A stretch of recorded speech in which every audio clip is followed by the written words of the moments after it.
At ano pa nga ba? Abay, huwag na natin patagalin. Ano na natin, simulan na natin ang burautan. Magandang gabi, umaga, tanghali. Sa lahat ng mga kababayan natin. Nandito na naman po si Boss Dada. At tayo na naman po yung magkukwento. Ano ba pag-uusapan natin ngayon? Marami tayong pag-uusapan ngayon. Hindi naman, isa lang pag-uusapan. Ito si Barbers. Gusto ko lang bigyan ng pansin itong ating pinakamaghiting na congressman na balimbing dito sa Pilipinas. Kung saan dati yung kupal na yan, pro Duterte yan, dati yung kupal na yan, nakikinabang pa yan sa mga vloggers ng Duterte. Minsan pag may mga nagagawang matino yung mga vloggers ng Duterte, kasama pa yung nagtatanggol niyan sa mga Duterte, hindi ba? So ngayon, nung mahina na mga Duterte, at ang Duterte ay target na ng destabilisasyon ng pangyuyurak sa mga pagkatao, nung naging biktima na po sila ng public shaming, eto na mga bossing, eto na si Barbers. So bigla na siyang naging baliktad. Noon, medyo pitik-pitik lang, biglang naging all out. Putang ina, hindi lang siya ngayon gigil sa mga Duterte. Putang ina, gigil din siya pati sa mga vloggers ng mga Duterte. Ako, I am proud. Proud ako mga bossing. Proud ako talaga na matawag na Duterte vlogger. Kasi ako naman talaga, hindi naman talaga ako nag-vlog. Para kay Leni Robredo, para kay Bongbong Marcos. Putang ina niyan, pakialam ko sa dalawang ulul na yan. Ako yung nag-vlog talaga para dahil alam ko darating yung araw na kailangan ng tulong ng mga Duterte at kailangan magkaroon ng boses na haharang sa lahat ng mga sa lahat ng mga kakalaban sa Duterte. And I know na even before ako mag-start mag-vlog, ako ay talaga namang matindi ng pakikipag-away at pakikipag-laban ko para sa mga Duterte on my personal capacity sa social media. Ako talagang laging na yung aking Facebook page, laging nasususpend yan. Hanggang ngayon, yung personal account ko, ginagamit ko pa rin yan. Talagang kung mag-comment ako sa mga dilawang tae pages, sa mga mainstream media, may mga twisted silang narrative, ay talaga naman, pinupuntahan ko talaga yan. Pakyuhan kung pakyuhan yan. Tsaka minsan may mga sumusubok pa sa akin sa Facebook, nagme-message pa sa akin ng mga kupal. Akala naman yun nila, atrasan ko sila. I have the whole day. Pag mumumurahin ko kayo sa Messenger. So ako talaga, you can always classify me as a Duterte supporter. Yes, I am a Duterte supporter. Why am I supporting the Dutertes? Kasi sila lang po yung political clan na alam mong nagmahal, nagtrabaho at talagang concern sa bayan. At kapag ka ang tao concern sa'yo bilang isang Pilipino, kailangan ibalik mo yung pagiging concern nila by being loyal to them as well. And kaming mga banateros will always be loyal to good government or to good governance. Whoever is in the government that is doing their mandate, kung sino man ang nasa gobyerno in the future na gagawa ng kanyang trabaho, regardless kung anong kung anong pangalan niyan, anong apelyido niyan, susuportahan natin yan basta ang ating service standard ay mala Duterte.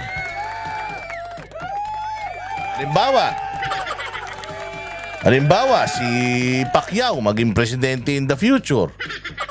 Tapos, nagtatrabaho siya na parang mala Duterte. Lalabanan niya insurhensya, korupsyon, droga, lalabanan niya. Tapos, itatawid niya tayo mula sa third world country, kahit man lang second world country.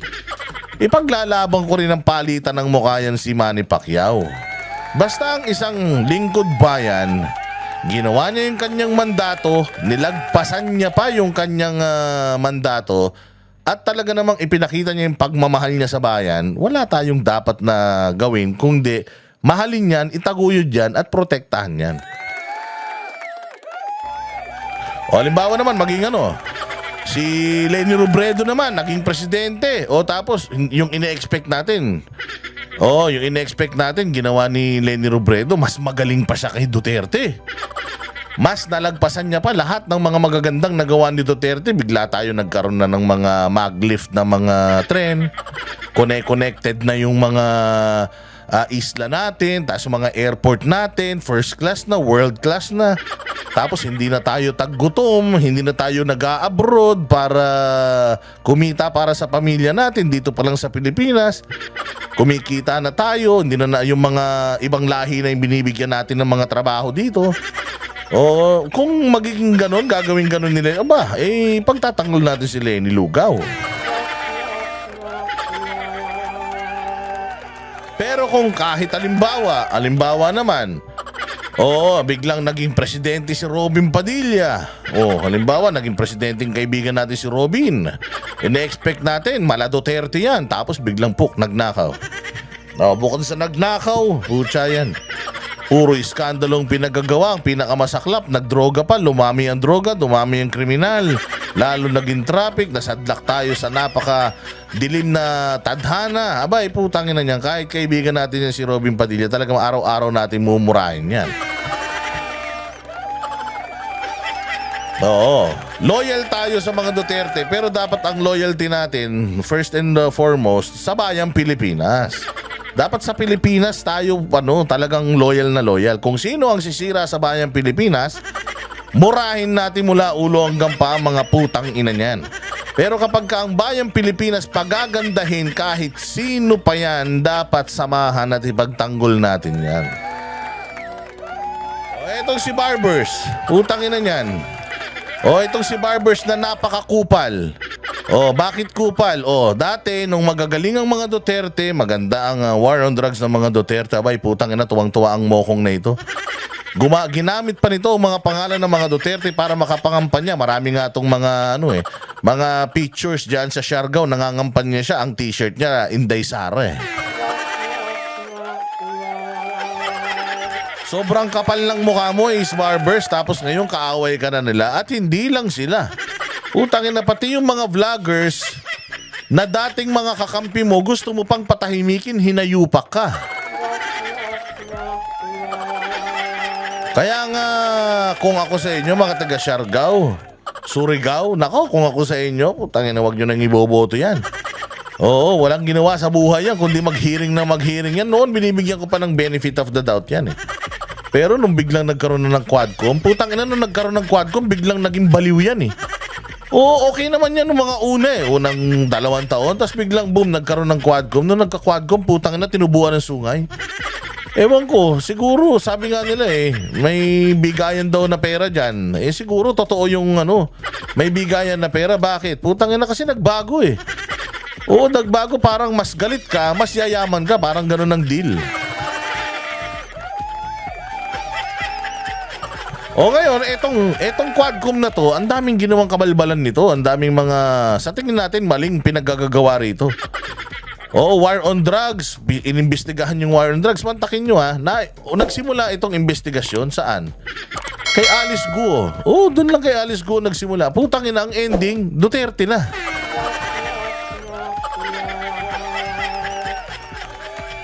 Bali-balita, di umano, hindi ako sure kung totoo, 10 milyon daw kada hearing. Bawat isa, tapos kung babanatan mo Duterte, may bonus pa. Hindi nila na-connect. Hindi nila na-connect itong issue ni Alice Guo kay Pangulong Duterte. Nahuli na nila si Alice Guo, tapos hindi nila ma-connect sa mga Duterte. Dahil di naman talaga kilala ng mga guwang mga Duterte. May picture lang, pero hanggang doon lang, picture lang.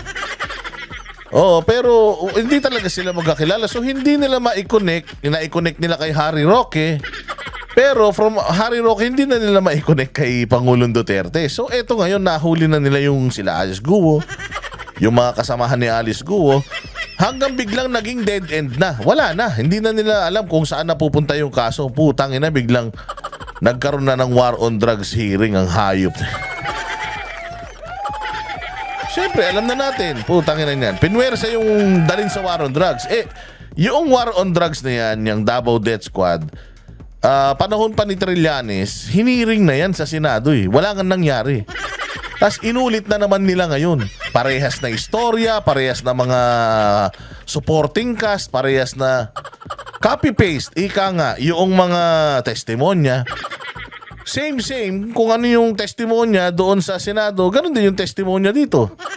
Meron pa ngang pahubaran, patinginan ng tato eh. Di ba nung sila Trillanes dyan sa Senado? Wala nga nangyari, tas ngayon nandito.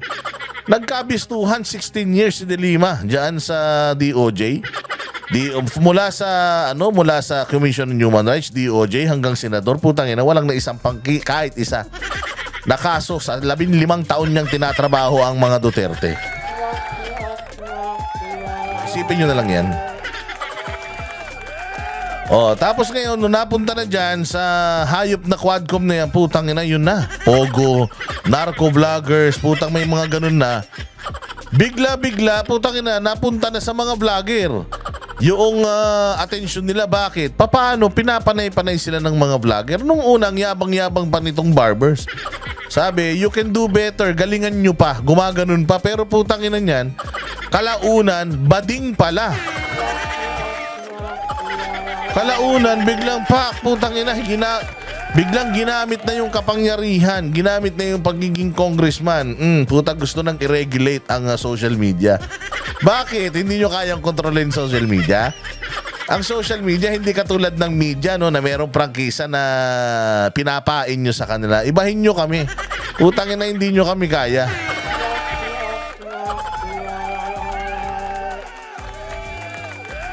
Kung ang mainstream media nahawakan nyo sa liig, ibahin nyo ang mga vloggers. Oo, maaring may mga vloggers kayong nababayaran, yung mga tao ni Boss Toyo. Oo, yung mga pinagkukuha ng yung mga hip-hop na mga vloggers at saka yung mga vloggers na mga tanga ni Bongbong. Kaya nyong bayaran yan. Pero kami, hindi nyo kami kayang bayaran. Mas lalong hindi nyo kami kayang takutin. O hindi ba? Kaya ito, pakinggan natin mga bossing, itong pagsasampa ng kaso ng mga Noisy 37. Kilala nyo yung Noisy 37? Yung Noisy 37, oo, yan po yung mga narco-vloggers at saka mga pogo vloggers na ipinapatawag dyan sa Kongreso. Dahil masyado daw maingay, kaya nga Noisy 37. Hindi natin sila sinipot kasi matalino tayo. Bakit? Bakit kami pupunta sa Lions Den? Putang ina, mga gutom na leon kayo. Ano kami? Tanga? You may be alpha, but we are not dumb. So anong ginawa natin? Pumunta tayo sa Supreme Court, humingi tayo ng tulong sa Supreme Court, pinasasagot na sila ngayon ng Supreme Court. Puro pa, kapalpakan ng Congress, ang dami. Kapalpakan ng Congress, ang dami. O pinag-explain sila tungkol dun sa blankong item GAA. Pinag-explain sila dito sa freedom of expression. Ngayon pinag-explain din sila dun sa impeachment. Tangin na, punong-puno sila ngayon ng kaso. Talagang in demand ang ngayon. In demand ang tawag din in demand ang Congress ngayon, mga bossing. So ang ginawa natin, ang ginawa niya, syempre dakdak pa rin siya ng dakdak siya ng dakdak. Gigil na gigil siya. O anong ginawa natin? Nag-usap-usap. Kasi sabi ko nga sa inyo, kaming mga vloggers, kaming mga DDS vloggers, bagamat iisa ang aming minamahal, ang aming idol, si Duterte lang, hindi kami talaga magkakakilala. Magkakakilala kami sa mga vlogs namin, but hindi kami personal nagkikita, personal magkakilala, nag-get together, walang ganun. Pero dahil sa ginawa nito ni Barbers, nagkaroon kami ngayon ng avenue, nagkaroon kami ngayon ng komunikasyon, nagkuha ng kami ng number, ngayon magkakaibigan na kami, mas solid kami ngayon. So dahil sa katarantaduhan ni Barbers, yung dating watak-watak na mga DDS vloggers na kanya-kanya ng tirada, ngayon, putangin na, magkakaisa kami, magkakaibigan kami. Magkakilala kami ngayon, nagkaisa kami.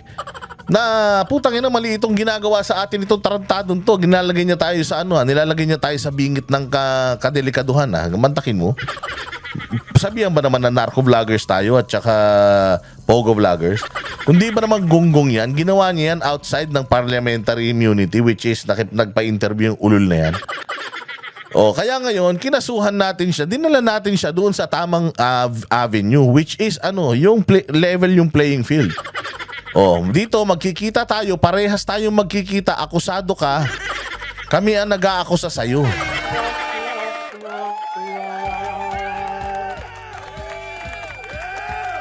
Di ba? So dito tayo magkita, dito tayo maglaban. Hindi tayo magkikita dyan sa basketball court nyo, sa inyo basketballan. Sa inyo lahat.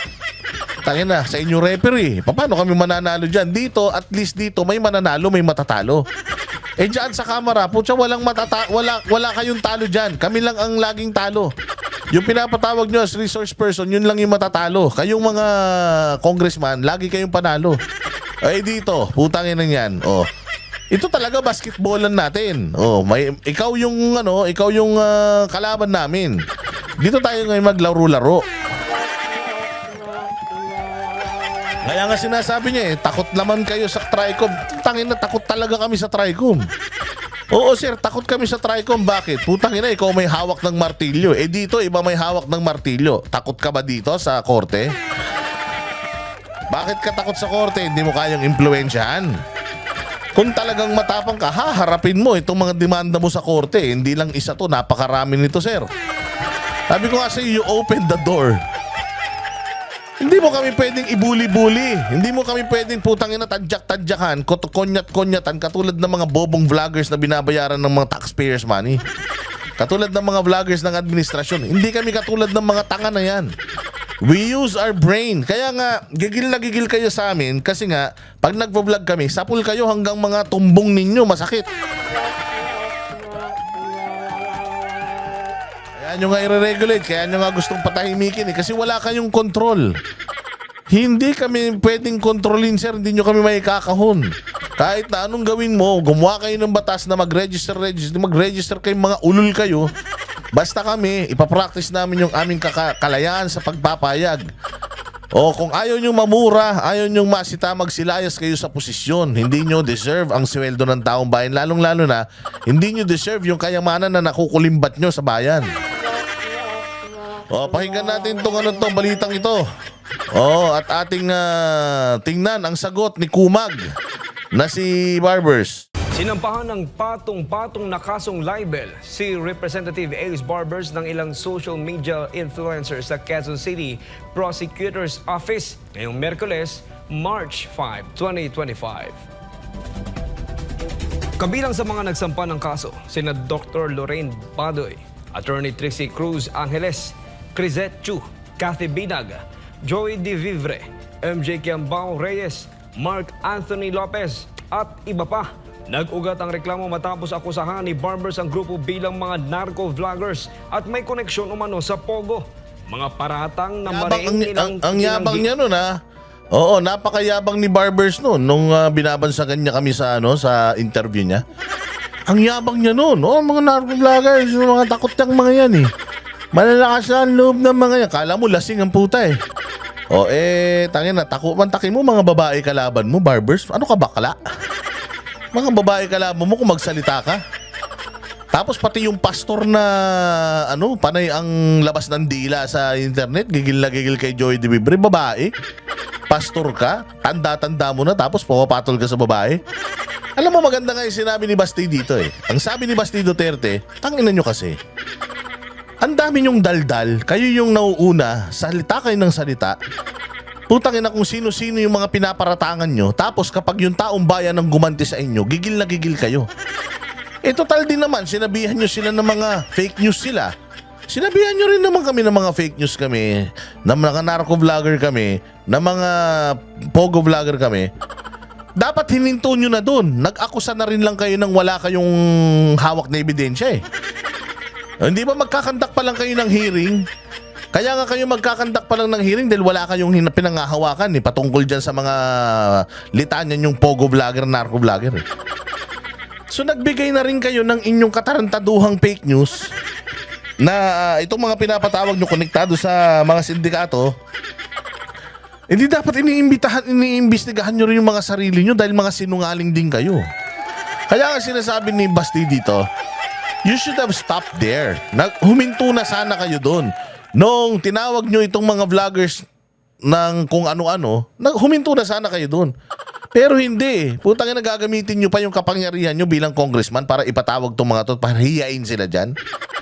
Sino kayo? Unang-una sa lahat, kami. Ang dapat naghihiya talaga sa inyo. Bakit? Dahil putang ina, pasahod kayo ng taong bayan.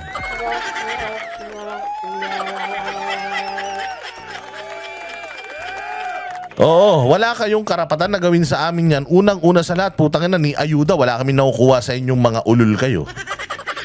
O tapos ngayon, sisitahin kayo, mag-iiyak kayo. Representante kayo ng taong bayan. Dapat nakikinig kayo sa hinaing ng taong bayan. O sasabihin nyo naman, marami namang natutuwa eh. Ilan lang naman kayong walang kasayaan sa mundo. Walang kasiyaan sa buhay. Kayo lang naman ang hindi masaya eh. O, kung kami lang hindi masaya, ba't pinapansin nyo pa kami? Kung mas marami naman palang masaya sa inyo, kung mas marami naman palang natutuwa sa trabaho nyo, but why bother calling us there? Na 34, 37, 40?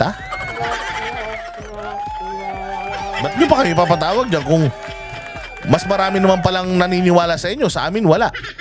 O hindi ba? So it just means, ang ibig lang sabihin nito, barbers, talagang sakit na sakit ka na, nararamdaman mo na yung hinagpis, yung hagupit, yung balik sa iyo ng tao. Nakakala mo sobrang linis at sobrang talino mo, na hindi mo alam, ultimong mga constituents mo dyan sa Surigao, pinagkakanulo ka na. Pinapasahan kami ng mga kung ano-anong mga chismis tungkol sa inyo. Mantakin mo. Pati utang ng misis mo nakarating sa amin. Pati utang ng misis mo nakarating sa mga vloggers. Ganun kayo kadumi. Tapos maglilinis-linisan kayo. Pagka lumalabas ang mga baho ninyo, gigil na gigil kayo sa mga vlogger. Gusto niyo yung mga vlogger patahimikin o ano pa? Ayon sa kanila, walang basehan ang mga pahayag ng kongresista at labis itong nakakaapekto sa kanilang reputasyon at kabuhayan. Dahil dito, Ang gaganda naman, di ba? Putang nakita mo naman, Kati Binag, Pak, MJ Kiambao, Joy de Vibre. Oh, ang gaganda si Trixie Cruz Angeles, si Crisette Chu. Wala pa kami dyan. Oh, imaginein mo. Hintayin mo yung sa amin. naghain sila ng kasong libel para ipagtanggol ang kanilang pangalan at pananagutin si Barbers sa kanyang mga alegasyon. Maging epekto po nito sa mga kasamahan po ninyo since kayo nabansagan po ng Norco and Togo Bronx? Siyempre may kasama na diyang pangamba, sleepless nights. Siyempre nag-aalala sa mga kamag-anak, sa mga pamilya. Sa lagay Alam nyo, totoo yan. Kasi nung nangyari to, actually, nung nagpapatawag na si Barbers ng mga vloggers, umuwi ako sa nanay ko at saka tatay ko. Kasi alam ko talaga nakakabahan sila. Kasi nakatutok din sila sa mga nangyayari sa Pilipinas eh. So umuwi ako one time. Sinabi ko na, Ma and Pa, huwag kayong mag-alala. Kasi pinasok ko to eh. Kung pupunta ako dyan at ikulong man nila ako dyan, huwag kayong mag-alala. Hindi naman habang buhay yan. Lalabas din naman ako siguro. Talagang ito'y parte ng aking pakikipaglaban para sa magandang Pilipinas, para sa malinis na Pilipinas. So be it. Kung isa ito sa maging kabayaran, makulong tayo o mamatay tayo, siguro yun lang talaga, hanggang doon lang talaga buhay natin. Yun ang sinabi ko sa aking mga magulang. Pero sabi ko, huwag kayong mag-alala kasi ready ako. Huwag kayong mag-alala kasi kung makukulong ako, okay ako. Kasi alam ko na nakulong ako para sa bayang Pilipinas. Hindi yun pagiging martir, sabi ko sa kanila.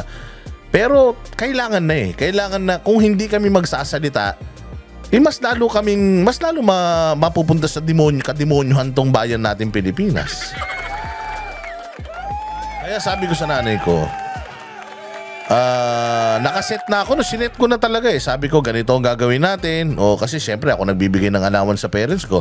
So sabi ko, ganito gagawin natin. O meron na ako nakaalat ng allowance ninyo kung sakaling makulong ako 1, 2, 3, 4 months. Kasi syempre bibilangin mo hanggang matapos ang eleksyon eh. O kasi magpapalit lang ang makakalabas ka lang. Halimbawa, kinulong ka nila for contempt. Tingnan mo si Grijaldo, 3 months na nandiyan dyan sa kulungan. O, di ba? Kasi may kapangyarihan sila na kahit na ang maximum lang 10 days, kaya kanilang ipitin dyan ng hanggang ganung katagal. O, sinong gagong pupunta sa putang inang ngiring na yan? Eh kung ito ngang nagtatrabaho ng maayos na si Grijalde ba yan? Yung si Kernel. Puta, 3 months, walang sweldo. Isipin mo naman, 3 months, walang sweldo. Kinulong nyo na, unconstitutionally, wala pa siyang sweldo. Lumaban lang siya para sa Pilipinas, ha. Nanindigan lang siya doon sa kanyang pahayag doon sa Senado. Nakakulong siya ngayon, 3 buwan na. Hindi tama pa ba yan? So sabi ko, gagawin din yan sa amin. At ang gagawin niya sa amin, baka worse pa. O kaya sabi ko, syempre, kung halimbawa makukulong kami ng March, April, May, June, sa ano pa yan, sa June pa yan. Pagtapos ng eleksyon eh. So 4 na buwan. O sabi ko, 4 na buwan lang yan. O so sinet ko na, sabi ko, ito na yung magiging allowance sa 4 na buwan. Sabi ko, magiging mahirap pero iraraos natin. Yun ang sinabi ko sa mga magulang ko. So talagang, ano na rin kami, nag-prepare din talaga ako. It's just that, buti na lang matatalino etong mga kasamahan namin and sinabi talaga nila sa amin na we go down as a team. Pinagsama-sama din lang naman tayo, kinlassify din naman tayo, pinrofile din naman tayo, eh di magsama-sama na tayo at kumilos na tayo ng magkakasama at kaya ayan, no, hindi ba, nabuo yung Noisy 37. Namin sa mga trabaho ng ibang mga nandito and as well to our social media accounts. May iba sa amin na monetized yung social media. May danger na matanggal pagka may fake news. So, ito nga po yung pagko-connect na walang kabasihan talaga. Ito ay isa sa mga basihan para dun sa pag-file ng kaso ngayong araw na ito. Ayan, yung di ba, nag-file. O, tingnan nyo ang sagot nung Mokong, ha? O, tingnan nyo ang sagot nung Kupal na si Barbers na putang ina, nuknukan ng yabang ang hayop. Akala mo walang bahong itinatago. Sana walang to? Wala bang tong bilyonaryo? Wala bang copyright to? O, sana walang copyright to. Pero sige, play natin to. Bumuelta si House Quadcom Overall Chair Robert Ace Barbers matapos siyang kasuhan ng libel ng social media vloggers. Paglilinaw ni Barbers, bumubuo lamang sila ng batas para masawata ang fake news. Utang na bumubuo ng batas para masawata ang fake news. Gago rin, Dalawa lang kasi yan. Merong akusasyon at merong kontra-akusasyon. For example, I will say, ganito ka. O, anong dapat mong gawin? Deny. Kung may ebidensya ako, di pabulaanan mo yung ebidensya ko. Plain and simple. Yun lang naman yun. And let the people decide kung sino paniniwalaan nila. Ikaw ba o yung isa. Ganun lang naman yun eh. Anong pang batas ang magagawa nyo sa fake news? Unang-una sa lahat, who will classify the news as fake? Di ba? O kita ninyo, nagkaroon ng diyan sa Facebook, nagkaroon ng sorry. Ang tawag diyan nagkaroon ng verifiles diyan sa Facebook, yung fact checkers. O anong ginawa ng mga fact checkers? Putang ina, lahat ng mga pro Duterte accounts, putang ina yan, pinag-suspend. Di ba? Aabusuhin lang yan. Gagawa kayo ng batas na kayo mismo yung aabuso. Pinagsasabi nyo, meron na tayong mga matitibay na mga batas sa Pilipinas. Nandiyan na yung batas para sa libel, batas para sa slander, batas para sa cyber libel. Ang dami ng mga batas na ginawa. Kung sa tingin ninyo, damaging yung balita against you, you can always utilize those. You can always file cases. Gumagana ang mga korte natin. Pero yung ipatawag nyo dyan sa committee ninyo, tapos bababuyin nyo dyan, hihiyain nyo dyan, puta, hindi kami papayag na gawin yun. Oo, hindi kami papayag, o, diretso. Yan ang agenda report ni Zandro Ochona.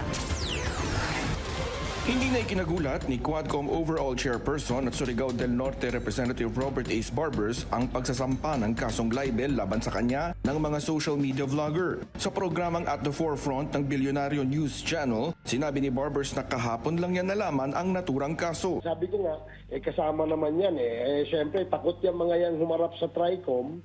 Takot yan mga yan. Talagang takot kami humarap sa TRICOM. Oo, pero hindi kami takot sa'yo, Kupal. Oo, Kumag, hindi kami takot sa'yo. Putang ina, sa presidente nga ng Pilipinas, di kami takot sa'yo pa. Kinukupal nga namin yung presidente ng Pilipinas, kino-call out nga namin yung presidente ng Pilipinas, pukin ng ina sa'yo pa. Kami takot sa'yo. Kaya kung nakakalala, kung ikinakalago ng pagkalalaki mo, na ulit-ulitin mo, takot kami pumunta sa TRICOM, hindi kami tanga na pupunta kami sa TRICOM para baboy-babuyin mo kami. Hindi. Doon tayo mag-usap-usap sa korte. Kung talagang may ebidensya ka laban sa amin, alam mo kami ay mga narco-vloggers, binabayaran kami ng mga drug lord sa Pilipinas, patunayan mo ngayon sa korte yan. O ngayong ka magyabang, putang ina mo ka. Ngayong ka magyabang, sabihin mo ngayon sa programa na yan, narco-vloggers kami. Sabihin mo ngayon, pinopondohan kami ng pogo. Bilis, sabihin mo ngayon. O ba't hindi mo na masabi? O wala ka pala, takot ka pala eh. O ngayon, sasabihin mo sa kami na takot kami sa TRICOM, takot talaga kami. Bakit? Puros kayo mga gago dyan eh. Puros kayo mga tarantado dyan. Puros kayo mga abusado dyan. O yun, at least ang tingin namin sa inyo. O ba't kami pupunta dyan? Ano kami, tanga katulad nyo? O matalino ang mga Duterte vloggers. Anong ginawa nila? Dinaan nila saan? Sa korte. Kung saan, patutunayan mo lahat nung akusasyon mo na kami ay hindi mga na kami ay mga bayaran ng mga narcotics at saka ng mga pogo. Yan ang problema mong malaki ngayon. Yan ang problema mong malaki. Because you will have to show yourself there and you will have to prove na narco-vloggers nga. Ngayon, sabihin mo ngayon, matapang ka? Sabihin mo ngayon, narco-vloggers and pogo-vloggers naman talaga yung mga yan eh. Sabihin mo, bilis, kung matapang ka. In fact, ang kanilang basis for filing a libel case against me is a pure harassment case. Ba't hinaharas ka na? Meron bang matapang na nahaharas? Kala ko ba tapang-tapang mo? Kami na ngayon takot, kami pa yung nangaharas? Hindi ba sinabi mo takot kami humarap sa'yo? Takot kami sa'yo tapos hinaharas ka namin? Anong contradiction class? Ano ba naman yung Barbers? Putang ina. Kalalaki mong tao kung ano-anong pinagsasabi mo. Kanina sabi mo, takot kasi yung mga yan humarap eh. Tapos ngayon naman, hinaharas ka. Takot kami sa'yo na hinaharas ka namin? Meron bang takot na nangaharas? Ano sinasabi ko sa'yo? Hindi lahat ng tao, putang ina, kaya nyong gagu-gaguhin. Hindi lahat kaya nyong totoy-totoyin. Hindi lahat. Ang mga Pilipino, pag nagsama-sama yan, maingay talaga yan. Pinagsama-sama mo kami 37. Pantaki mo na nahimik kami lahat, nagva-vlog kami. All you can do, pag narinig mo yung vlog namin, sinisiraan ako nitong putang ina nito. Kasuhan ko nga to. Plain and simple. O kung ayaw mo naman kasuhan dahil sasayangan ka sa ayaw mo mabawasan yung kayamanan mo, putang ina, hindi ko na panoorin to, i-block ko na to. Block ko sa Facebook, block ko sa YouTube para hindi ko makitang hayop na to. Plain and simple, Barbers, di ba? Pero dahil importante sa yung image mo at alam mo maraming nanonood sa amin, we are talking about millions and millions and millions of subscribers pag pinagsama-sama mo. Yun ang pinakamalaking pagkakamali mo. Yung ni-unite mo kami. Para lang mahinto yung investigation. Haras ka para mahinto yung investigation? Ihinto mo ba yung investigation? Kung hindi mo ihinto yung investigation, hindi ka hinaharas. Oo. Yung committee hearings ng TRICOM. Pinabulaanan din ni Barbers na may pinangalanan siya sa Ba't ngayon takot ka na? Bakit noon ay yabang-yabang mo? Mga narco-vloggers yan, pogo-vloggers yan. Tapos ngayon bigla mong Wala naman akong pinangalanan, oh. Bading ka pala eh. Wala ka pala. Ba't mo pa kami pinapatawag dyan? Ha? Eh, hindi mo naman pala kami pinangalanan. Eh, ba't kami pinapatawag dyan?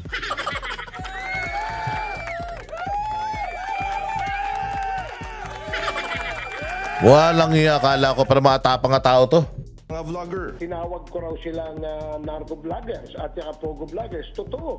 Meron akong statement doon sa aking privilege speech na these vloggers who continuously O, sino nga yun? O, di umamin kami. Karen, oo, meron talaga akong privilege speech. Hindi yung privilege speech mo, sir. Wala kaming paki sa privilege speech mo kasi pasok yan sa parliamentary immunity mo. Yung mga interviews mo, doon ka nagkamali, epal ka. Epal ka, gusto mo magbida-bida, panay ang sagot mo sa interview, nagkamali ka, putang ina, binitawan mo yung mga binitawan mo sa halls of the Congress. O hindi na pasok yan. O kaya ngayon, yari ka, you have to prove in the court that yung Noisy 37, pogo vloggers, saka narco vloggers. Yun ang problema mo malaki. through fake news or peddle fake news against the government, against anybody in government, seems to be funded by Seems to be. Seems to be. Wala ka pa palang alam eh. Hindi mo pa pala napapatunayan eh. Bakit daldal ka ng daldal? Bakit pinrofile mo na kami kaagad as ganun? Wala ka pa naman palang ebidensya. In fact, maghihiring ka pa nga lang para maghanap ng ebidensya. O so ngayon, yan ang problema mo ngayon. Paano mo patutunayan sa korte yan? Yung pinagsasabi mo na, sabihin mo yan sa korte, hindi sa TV. by these pogo vloggers and these narco vloggers. I did not name names. Binubuo ngayon Bopols eh. Ngayon, yabang-yabang ngayon. Ano ka? Takot ka ngayon. Noong nakaraan, yabang-yabang mo, makapagsalita ka, makapaghamon ka dyan. Pero banat mo ngayon, I did not name names. Pero puta na, lumabas yung mga pangalan namin lahat doon sa mga report sa TV.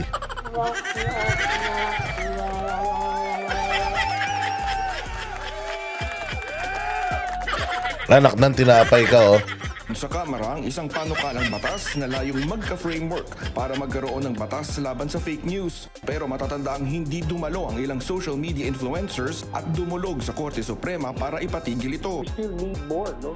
Kaya nga gusto namin sana, itong mga vloggers na ito, na Ano ang mga vloggers na ano? Vloggers na ano? Sabihin mo. Pogo vloggers. Saka ano, ba't di mo na masabi? Dati, lakas ng loob mo sabihin Pogo vloggers at saka mga narco vloggers. Ba't ngayon di mo na masabi? Kailangan mo kami ngayon para saan? Biglang kailangan mo na kami ngayon para dyan sa batas. Hindi na. Kayo na, matatalino kayo eh. Huwag nyo na kami pilitin. Magpunta dyan. Kaya nyo na yan. Putangin na kahit sino naman nandiyan dyan eh. Sa sobrang lalaki ng mga utak nyo. Hindi nyo pa ba kaya ng kailang yan? hindi naman guilty because they probably felt alluded to. Wala naman kami sinasabi, di ba? Wala naman kami pinangalanan. So, kaya nga dapat mag-contribute sila, no? Kung So para sinasabi nga niya, kung ikaw, halimbawa ikaw sinabihan ka, magnanakaw ka, tapos hindi ka nagalit, putang ina, magnanakaw nga to. Hindi to magnanakaw. Pero pagka magnanakaw ka, tapos, kasi sabi magnanakaw ako, ha? Ano? Ha? O, ba't nagagalit ka? Magnanakaw ka ba? Hindi. O, ba't nagagalit ka?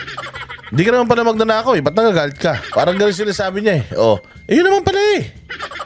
Gano'n naman pala eh. Kung ikaw, hindi ka nasasaktan sa mga batikos namin, bakit panay iyak mo dyan sa Congress? Si Abante, bakit kailangan pang babuyin si Joey? Si Joey, magmumura pa dun. Oh, tapos etong mga kasama mong congressman, yung malaking matabang bading yata yan. Oh, na nagsasabi pa na fake you. Fake you. Gumaganon-ganon pa. Oh, anong klase yan? Oh, hindi ba? Putangin na yun. Lalaking yung tao, mga bading kayo. Mga kupal. gusto nila na maayos ang paggamit ng social media platform. Maayos yung paggamit namin ng social media platform. Sumusunod kami sa palatutunan.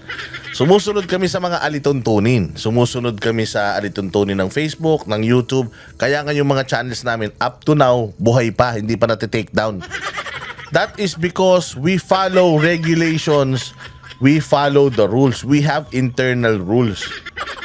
At itong mga platform na to, pinababayaan kaming magsalita kasi karapatan namin yan. Buti pa sila, ino-honor yun. Kayo, wala kayong mga honors. O, hindi ba?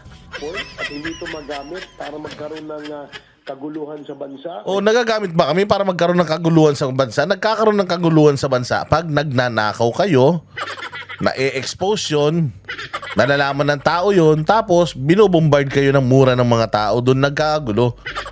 Para walang gulo sa Pilipinas, putang ina nyo, wag kayong magnakaw. Para walang gulo sa Pilipinas, putang ina, itigil nyo na yung mga kabalbalan nyo. O pagka itinigil nyo yung mga kahayupan nyo, nagtrabaho kayo ng maayos, gumawa kayo ng mga batas para sa Pilipinas, putang ina, buti kung pansinin pa kita. Pangina, ilang kayong congressman? 300 kayo, bakit pa kita pinapansin? Kasi epal ka eh, ikaw yung epal eh, ikaw yung putang ina, kinakanaan nyo yung mga Duterte, bait-bait na mga Duterte. O, aminin mo sa sarili mo, hindi ba? Idol mo mga Duterte dati, ba't ngayon kinukupal mo na? O, ano, dahil utos lang sa inyo? Sir, mali yun. Mali yun, sir. Pilipino ka. Putang ina yung tama at saka mali, alam mo. Alam mo. Alam mo sa sarili mo na maganda yung nangyari nung panahon ni Duterte. Alam mo sa sarili mo na maganda yung war on drugs ni Duterte. Alam mo yan, sir. Huwag kang magmaang-maangan na parang putang ina. Hindi mo nga tinatouch yung topic na dati I was a Duterte supporter. Hindi mo nga pinupuntahan yun eh. Dahil alam mo, mapapahiya ka dun. Ang dami mong mga videos, ang dami mong mga pictures na you are rooting, candidating itong mga Duterte. You are actually offering the Duterte sa Pilipino. At kasama rin, ginamit mo rin ng mga pangalan ng mga Duterte para sigurado ako manalo kayo sa mga posisyon nyo dyan sa mga probinsya nyo. Tapos ngayon, ganyan kayo. Yun lang naman ang pinagtatalunan natin, sir. Wala namang iba eh. Pinagtatalunan natin, kupal ka, manggagamit ka, tapos ngayon, gusto mo kaming patahimikin, totoo namang kupal ka at manggagamit ka.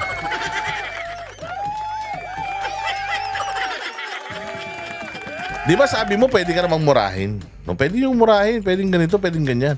Naglalabas ba kami ng fake ako? Naglalabas ba ako ng fake news sa'yo? May sinabi ba akong drug lord ka? O sinakyan ko ba kahit minsan yung issue na yung kapatid mo daw involved sa drugs? Hindi na, kami mga banateros, hindi namin yan. Hindi namin sinakyan yan. O ewan ko sa'yo, bakit galit na galit ka? Bakit? Hindi ba, unang-una sa lahat, kung halimbawa may issue sa kapatid mo na drug lord siya, o anong gagawin mo? O di patunayan mo na hindi. Ipa-drug test mo yung kapatid mo. Ipa-TB mo kung gusto mo. O hindi ba, parang presidente lang din ng Pilipinas yan. O gusto nyong matigil yung balita na nag-drug test, nag-drug test, nagdadroga tong presidente, di pa drug test natin, tapos ang usapan, di ba? O kung ikaw, gusto mong patunayan, yung kapatid mo, hindi drug lord, o di patunayan mo sa tao. Ngayon, kung ayaw mo, wag, bakit magagalit ka, tapos gagamitin mo yung pagiging congressman mo para gipitin yung mga taong nagtatanong lang kung drug lord ka o hindi. Ako, hindi naman ako naniniwala ng drug lord to. Kasi yung ama mo, sinumbaybayan ko rin yan eh. Yung tatay mo, magaling yun eh. Idol ko din yung tatay mo eh. Hindi ko nga alam ba't ganyan nangyari sa'yo eh. Hindi ko nga alam kung anong pumasok sa kokote mo. Bakit biglang nagka-dimples ka lang ng dalawa eh. Parang naging ganyan na ugali mo. Mali yan sir, mali. Yun lang naman ang pinagtatalunan natin dito sir. Ano ka lang, lumaban ka lang ng patas. Oo. Huwag niyong gamitin yung mga kapangyarihan ninyo para mangupal ng tao. Mag-unfollow kayo sa amin, huwag nyo kaming panoorin, huwag nyo kaming pansinin. Kung sa tingin mo, fake news kami, huwag ka makinig sa amin. Huwag ka manood, block mo kami. Manood ka sa iba, plain and simple. Freedom of choice. Oo, bakit? Ano ba kami? Meron ka lang bang 5 channel sa TV mo sa bahay, tapos ako pa yung channel 1? O kami pa yung channel, yung lahat ng channel, puro mukha namin. Hindi naman, di ba? Meron ka pa, manlaki-laki ng YouTube. Ayaw manood sa akin, manood ka sa iba. O manood ka sa mga Afghanistan. Manood ka sa mga taga-Zimbabwe. O di ba? Ang laki ng mundo ng YouTube. Anak ng tinapay ka, barbers, sinosolve yung problemang wala naman talagang dapat isolve. Sa tinagal-tagal ng sa tinagal-tagal ng buhay, Wala pang namatay dahil sa YouTube. Wala pa. Oh, hindi problema ang YouTube. Ang mga YouTubers at ang mga katulad namin ng mga influencers, we influence people kapag kapare-parehas kami ng opinion. It gains traction. Nagkakaroon yan ng traction kapag when I say something and 100,000 people believes me, doon nagkakaroon ng traction yun. Now, bakit may maniniwala sa akin? Baka tama yung sinasabi ko. And kung ikaw yung topic ko, and 200,000 people liked and shared, probably 200,000 people believe na kung ano yung sinasabi ko tungkol sa'yo. Then, ang dapat na tingnan mo yung sarili mo. If I say kupal si Barbers, tapos maraming nag-share, mga 100,000, 200,000 likes, 200,000 comments, at lahat nag-agree dun sa akin. So, ang problema ako? Hindi, ikaw. Bakit? Kasi kupal ka. Kasi kung hindi ka kupal, sasabihin ng mga magkukomment sa amin, hindi kupal yan. Uy, mabait yan. Hindi ba kasi ganun din ang ginagawa nyo kay Duterte? Ginagawa nyo masama ang mga Duterte. Anong ginagawa namin? Sir, hindi totoo yan. Mabait ang mga Duterte. Sa katunayan nga, itong coming Sunday, magkakaroon pa ng Salamat Duterte sa Hong Kong. Taki mo, 3 years nang wala sa posisyon, pinasasalamatan pa. Diba, Representative Robert Ace Barbers? Ayusin mo buhay mo, sir. Huwag masyadong mayabang. Matanda ka na, hindi ka na bumabata. Oo, pahina ka na ng pahina. Siguro, kailangan mong medyo i-boost yung ego mo. Pero sir, hindi ka nakalamang sa amin, sir. Bukod kay Barbers, binuweltahan din ni Deputy Speaker J.J. Suarez ang Isa pa yung si Suarez. Wala na tayong pakialam dyan kay Suarez. Yun lang po ang para sa akin. Para sa akin, sir. Kayong mga kupal na mga congressman na matatalo na kayong mga putang ina nyo. Sana matalo kayong lahat. At sana maging mga normal na tao na kayo para pag nagharap-harap tayo sa korte, pare-parehas tayo mga normal na tao. Kung gusto nyo magsuntukan tayo sa Regional Trial Court, pwede rin. Walang problema yan. Kaming mga Duterte supporters, kaming mga Dutertards, hindi po kami natatakot umatras sa kahit na anong laban. Pero alam namin kung hindi kami tanga na magpapabitag sa inyo. Pasensya na, sir, hindi kami ganun kabobo katulad nung mga ibang mga kilala nyo. Malamang, gulat na gulat siya. Gulat na gulat siguro siya. Hindi niya talaga ine-expect itong mga nangyari na to. Pero nangyari na. And sir, ito po yung proper venue. Ito po yung tamang lugar kung saan tayo dapat na naghaharap-harap. Ang babait ng mga yan, mga babae pa lang yan. Antayin mo yung mga lalaki. Yung second, third, fourth, fifth, 10th wave. And when you are not in power anymore, and you will seek assistance from those who are in power, tapos dededmahin ka, bakit? Kasi kupal ka, kasi balimbing ka, well, you did that to yourself. Maraming salamat mga bossing, mabuhay kayo. God bless us all and God bless the Philippines. Tayong mga banateros, hindi tayo natatakot kahit kanino. Hindi tayo natatakot kahit kanino. Takot lang tayo sa batas at takot lang tayo sa Panginoon. Mabuhay kayong lahat at sana magsilbing aral ito sa mga nasa kapangyarihan. Weather lang yan, hindi habang buhay kayo ang nasa power. Matatapos din ang inyong mga kabulastugan. Ang gaba, dili magsaba. Kita-kita mga bossing, mabuhay kayong lahat.